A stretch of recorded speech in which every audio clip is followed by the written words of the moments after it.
Tristi. I thought I would get in here and read you another Christmas story here really quick before the show starts. It's so quiet here in the morning, super early. This is a book that I got when I went with my mom to New York City for like a hot second one Christmas. It's called Twinkle, Twinkle, Little Flake. It's one of my kids' favorites. It's the thing I brought them back from my trip. You know how kids are with that. Twinkle, Twinkle, Little Flake. I guess, should I show you the pictures first? I'll show them to you first and then second too. Well, maybe I'll do it like a librarian. Here we go. See if I can do this. They say no two snowflakes look exactly alike. Well, that's not true. Crystal and Sparkle Iceberg are twin snowflakes, and not even their mother can tell them apart. But no two snowflakes fall in exactly the same way.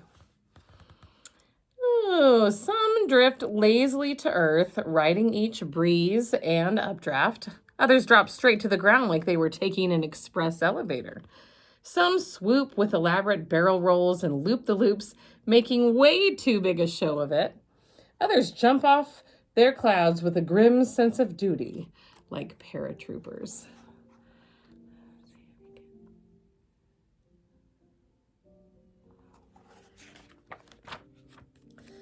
But one little snowflake didn't want to fall at all. Her name was Twinkle, and she liked her cloud. It was safe, it was soft, and all her friends were there. It was a very good place to be. Jake, a wise old flake. Oh, I'll show you the picture. There she is. And there's Jake.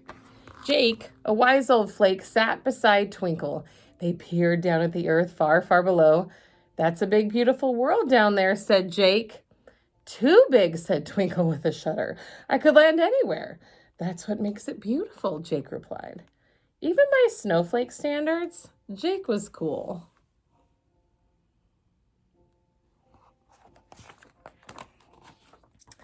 Jake told Twinkle to imagine all the places she might go.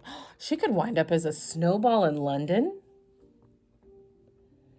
or a snowman in Italy, or a snow fort in Japan. "You know the best part," said Jake. "Wherever you wind up, that's where you were meant to be." Twinkle edged closer to the edge of the cloud. "You sure I'll be okay?" "Trust Jake the Flake," Jake replied. "I've seen it all." And with that, he gave Twinkle a fatherly kick in the butt and pushed her off the cloud.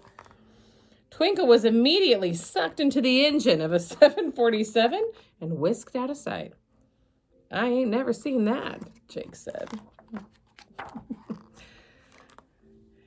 Twinkle spun around and around inside the jet engine. She was flying faster and going farther than any snowflake had ever gone before. Twinkle wanted to say something deep and profound in this historic occasion, but all that came out was whee! Just as she was getting dizzy, maybe even a little sick, Twinkle was shot out the back of the jet engine.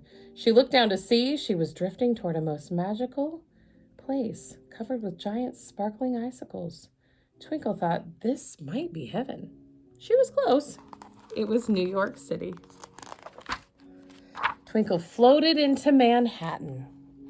She had a jolly slide down the roof of Citicorp. She scooted through the notch at the top of the Sony Tower building. It was a very good place to be. At last, Twinkle saw the perfect place to land. It was a small frozen pond with a big cuddly bear lumbering across it. But as she got close, she saw that this was the ice rink at a place called the Rockefeller Center. And the lumbering bear was actually a rather large lady in a fur coat who was on skates for the very first time in her life.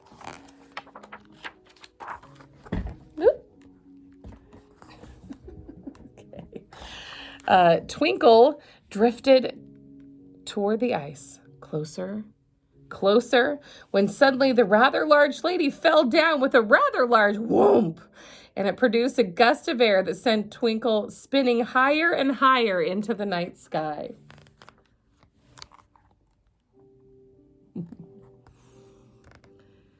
Twinkle closed her eyes tight until she heard an angelic choir singing. She opened her eyes to see dozens of snowflakes, each 10 feet tall. They glittered and glowed brighter than any snowflake she'd ever seen. This time, Twinkle was sure it was heaven. She was close. It was Saks Fifth Avenue. Twinkle looked down from the illuminated snowflake display to see she was drifting toward a large group of people below. Everyone in the crowd was smiling, and no one was pushing or shoving. This happens very rarely among crowds, particularly in New York City. The people were all enjoying the window display at Saks. There were 2 men with long white beards, but otherwise had nothing in common.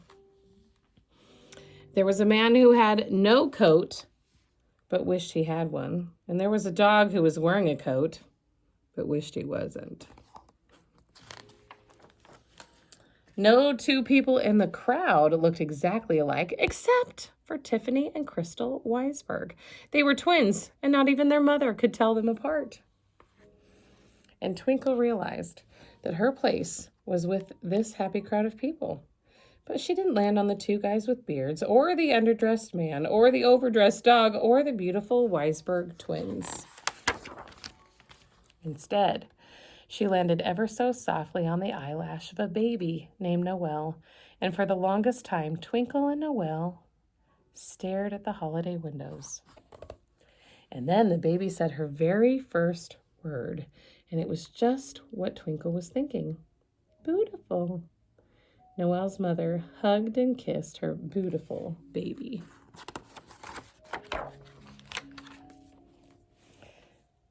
Then she noticed something new about Noelle. There was a twinkle in her eye, and it was a very good place to be.